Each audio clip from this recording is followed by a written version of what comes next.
kamu, di tahun 2024 ini terdapat beberapa peristiwa astronomi yang cukup langka.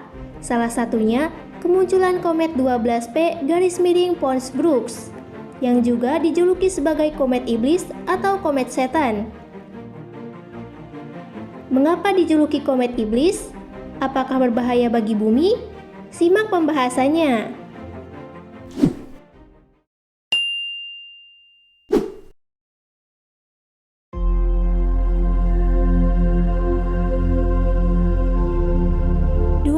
P atau Pons-Brooks merupakan komet tipe Halley, serta merupakan komet periode pendek, yang artinya komet yang mempunyai periode orbit kurang dari 200 tahun. Komet Pons-Brooks mengorbit matahari setiap 71 tahun. Komet ini merupakan salah satu komet periodik paling terang yang diketahui, yang kecerahannya mencapai magnitudo 3. Komet ini juga bukan merupakan objek yang baru datang ke tata surya. Pons-Brooks ditemukan sejak 12 Juli tahun 1812 oleh Jean-Louis Pons. Namun, pengamatannya tidak cukup untuk memprediksi secara pasti kapan dan di mana ia akan kembali. Pada tahun 1883, komet tersebut ditemukan kembali oleh William Brooks. Komet Pons-Brooks memiliki ukuran yang lebih besar dari Gunung Everest dengan inti padat yang membentang sepanjang 18,6 mil atau 30 km dan terdiri dari campuran es, debu, dan gas. Komet ini merupakan komet kriovolcano yang seringkali mengalami ledakan. Saat komet mendekati matahari, panas matahari membuat suhu permukaannya meningkat. Panas ini menembus kerak komet, menyebabkan zat volatil yang beku di bawahnya menyublim. Tekanan dari bahan-bahan gas ini menumpuk hingga memecahkan permukaan, kemudian memuntahkan gas dan partikel es keluar angkasa. Pada tahun 1884, komet ini teramati mengalami 2 kali ledakan. Kemudian, ledakan terjadi lagi pada tahun 1953.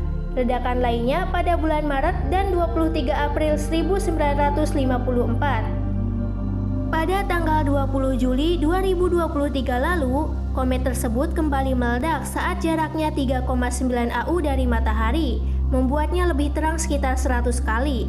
Dari yang tadinya magnitudo 16-17 ke magnitudo 11-12. Ledakan tersebut melepaskan sekitar 10 miliar kilogram debu dan es keluar angkasa, mengakibatkan koma berubah menjadi bentuk tapal kuda atau tanduk. Inilah alasan mengapa komet Pons-Brooks dijuluki sebagai komet iblis atau komet setan. Komet ini terakhir kali terlihat tanpa bantuan alat optik pada tahun 1954 dan akan melintasi perihelion atau titik terdekatnya dengan matahari pada 21 April 2024 dengan jarak 0,8 AU atau 119,7 juta kilometer. Saat ini, komet berada di konstelasi Cygnus dengan magnitudo 7.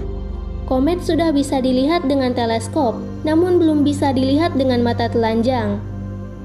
Sedangkan, pada saat komet berada di perihelion, yaitu pada pertengahan bulan April, kamu bisa melihat komet tersebut di konstelasi Taurus pada sore hari selama beberapa menit setelah matahari terbenam. Pada saat tersebut, komet memiliki magnitudo 3,7 yang berarti masih bisa dilihat dengan mata telanjang. Tapi, alangkah baiknya jika kamu mengamati dengan alat bantu seperti teleskop. Komet akan mencapai titik terdekatnya dengan bumi pada 2 Juni 2024. Pada jarak 1,5 kali jarak matahari ke bumi. Meskipun komet ini memiliki julukan yang agak menyeramkan, komet ini tidak berbahaya sama sekali loh. Komet memiliki orbit yang sangat miring terhadap ekliptika atau bidang tempat planet mengorbit.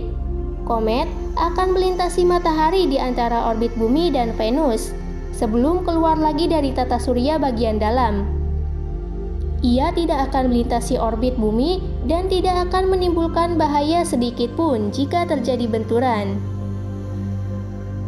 Pada saat titik terdekatnya dengan bumi, komet akan berada di konstelasi Canis Major dengan magnitudo 7. Pengamat di belahan bumi selatan masih bisa melihat komet ini. Kemudian, komet akan bergeser ke konstelasi Vela pada bulan berikutnya, hingga akhirnya komet menjauhi matahari. Komet iblis atau Pons Brooks ini akan kembali lagi mengunjungi matahari di tahun 2095.